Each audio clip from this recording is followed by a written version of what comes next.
Hey, morning everybody. The old soldier coming at you today again from Robson County, North Carolina, where summer has set in and the heat and the humidity starting to pick up. And, does what it does best here in North Carolina. Gets hot and muggy real quick, real fast. But I am glad to see in some of these fields that some of the farmers were able to get the corn crop in. The farmer that leases my property, I guess, is coming out this week, he said, to plant beans, get those in. But he elaborated to me that it's been a disaster year for most farmers in the area, due in part to the rains that saturated us over the winter, especially just shortly after the new year. It seems like every other day it was raining hard, ground saturated. For those that don't know anything about farming, in the fields you've got to go till, cultivate, turn under, things of that nature. You can't get that heavy machinery out there in wet, soggy ground. It gets stuck and gets bogged down.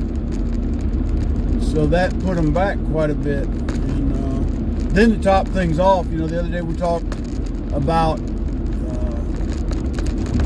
vehicle shortages due to a microchip shortage. Well, it's had an adverse effect on farming as well.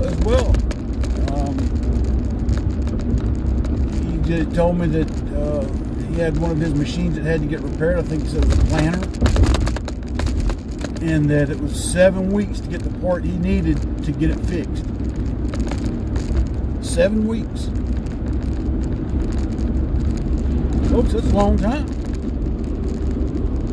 And it was, as he stated, it was due to the fact that it was a microchip that was produced in China. So where am I going with all this? That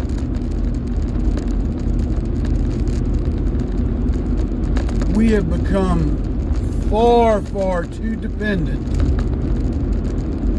on products, goods, and services from the communist Chinese people.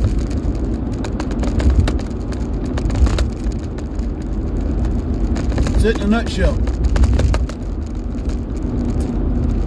Because the more I think about it, I start to think about DOD contracts for equipment, vehicles, aircraft, naval vessels. And I say to myself, I wonder how many of the components in these things are dependent on chips, silicone, and everything else that comes out of China. Whether the company that makes it knows or doesn't know that these things are being produced in China.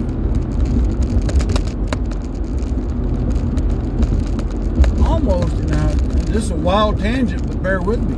Go back to the Battlestar Galactica re-imaged series,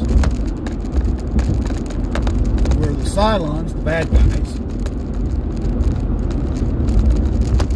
over a 40-year span developed a breed of Cylon that was cybernetic, cyborg, looks like human, talks like human, smell like human, but in essence a toaster, for Battlestar Galactica speak. And they implanted a virus in the entire colonial fleet's battlestars and fighter Vipers. And so on the big day of the massive second Cylon invasion, after 40 years of being dormant, 40 years of nowhere being found, they came in and they utterly and totally eradicated the entire colonial fleet because of this virus. All they do is scan it and they're wiped out. So you're saying, old soldier, you are completely off your rocker. You have lost your gourd. What is wrong with you? Your brain's fried. Well, no, not really. So let's think about this. A few weeks ago, there was an article in the news about Iran using an EMP.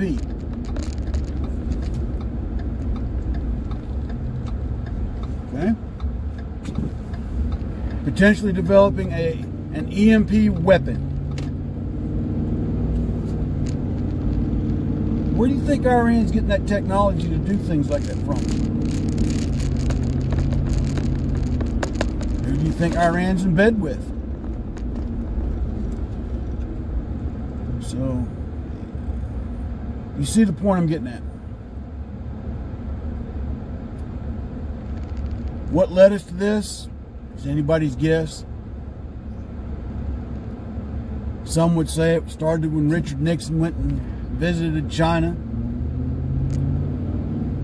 Others would say it would be when Bill Clinton eased up on trading restrictions with China. Others would say that because China took on a capitalistic economy, even though their government's communist, they sought or were given a better worldview from world powers. I really haven't dug that deep into the wormhole on all that.